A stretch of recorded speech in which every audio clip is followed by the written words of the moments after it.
साथियों नमस्कार, मैं हूं नीरज पटेल और आप देख रहे हैं नेशनल जनमत। कर्नाटक बीजेपी द्वारा जारी ये पोस्टर भले ही बाद में हटा लिया गया, लेकिन हकीकत यही है, मूर्ति में प्राण डालने के हंगामे से भक्तों के प्रभु श्री राम का कद बढ़ा नहीं बल्कि घटा।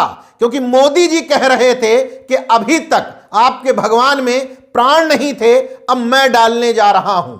इस बार इस प्राण प्रतिष्ठा पर सवाल किसी सामान्य व्यक्ति ने या विपक्ष के नेता ने नहीं, बल्कि राजस्थान हाईकोर्ट के जस्टिस न्यायमूर्ति दिनेश मेहता ने उठाया है। उन्होंने अपनी कोर्ट में स्पष्ट तौर पर कहा, राम मंदिर का प्राण प्रतिष्ठा महोत्सव मनाना तो ठीक है, लेकिन असली उत्सव तब होगा जब समाज भगवान राम के आदर्शों और गुणों का सम्मान करें और उनका पालन करें। आगे उन्होंने कहा, यह विडंबना है कि भगवान राम ने लंका तक पहुंचने के लिए एक पुल बनाया था, लेकिन उन्हीं के नाम पर आयोजित किए जा रहे एक कार्यक्रम में लोगों का रास्ता अवरुद्ध कर दिया जा रहा है, जिसके परिणाम स्वरूप रास्ता, सड़क पूरी तरीके से बंद हो गई है। जस्टिस मेहता यही नहीं रुके, उन्होंने जोधपुर के जिला कलेक्टर और पुलिस कमिश्नर से जवाब मांगा, क्या ये बैरियर प्रशासन ने लगाए हैं और क्या ऐसा करने के लिए कोई अनुमति दी गई है। इसके बाद इनको निर्देश देते हुए कहा, जिला कलेक्टर और पुलिस आयुक्त को यह सुनिश्चित करने का निर्देश दिया जाता है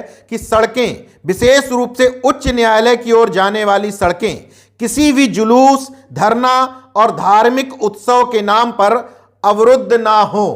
मामला क्या था? दरअसल जस्टिस महोदय जाम में फंस गए थे, क्योंकि हाईकोर्ट के रास्ते पे भी धर्मांध लोगों ने बैरिकेडिंग लगा करके उत्सव मनाना शुरू कर दिया था। यहां पर नेशनल जनमत न्यायमूर्ति दिनेश मेहता साहब से एक अनुरोध करना चाहता है कि इस बार तो आप खुद जाम में फंस गए, तो आपको समझ में आ गया कि धार्मिक उत्सव के नाम पर कितना हंगामा मचाया जाता है, सड़कें अवरुद्ध कर दी जाती हैं। मगर उन परिवारों का क्या जिनकी एम्बुलेंस या बीमार व्यक्ति इन्हीं तरह के जामों में फंस करके कई बार अपनी जान गंवा देते हैं या अस्पताल तक पहुंचने में बहुत देरी हो जाती है। क्लियर कट निर्देश न्यायमूर्ति साहब को देना चाहिए था, सिर्फ अपने जाम में फंसने के लिए नहीं, बल्कि जनता के हित को देखते हुए कि किसी भी तरह के धार्मिक आयोजन में, वो किसी का भी हो, रास्ता अवरुद्ध ना किए जाएं। जब अपने अपने धर्म स्थलों के नाम पर इतना खून खराबा करते हो, बड़े पैसे जुटा करके उनको बनवाते हो,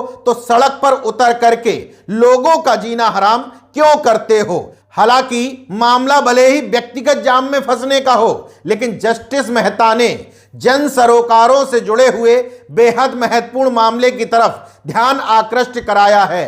क्योंकि नजर दौड़ा के देखिए, किसी भी प्रदेश की पुलिस पूरे साल भर में कितने बार धार्मिक आयोजनों में फंसी रहती है, कितने बार किसी भी बड़े शहर में जाम की स्थिति धार्मिक आयोजनों की वजह से लगती है, कितनी बार धार्मिक आयोजनों की वजह से उसमें मरीज फंसे रह जाते हैं, कितनी बार धार्मिक आयोजनों की वजह से झड़प भी हो जाती है। हैरत की बात देखिए, विभिन्न धर्म संप्रदाय के लोग कहते हैं कि हमारा धर्म शांति सिखाता है, मानवता सिखाता है, मगर उन्हीं धर्म के ठेकेदारों को बचाने के लिए बॉडीगार्ड्स की जरूरत होती है। विभिन्न धर्म के त्योहारों पर कोई झड़प ना हो पाए, इसलिए भारी पुलिस बल का इस्तेमाल किया जाता है। अगर सही से देखा जाए तो लॉ एंड ऑर्डर की स्थिति संभालने से ज्यादा शायद धार्मिक मामलों को संभालने की जिम्मेदारी पुलिस के कंधों पर रहती है। इसलिए न्यायमूर्ति महोदय इस मामले में अगर क्लियर कट डिसीजन पास करते हैं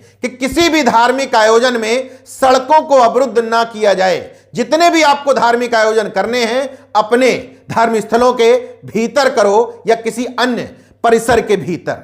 देखते रहिए नेशनल जनमत, जागरूक और सजग बने रहिए। जय विज्ञान, जय संविधान, जय लोकतंत्र। धन्यवाद।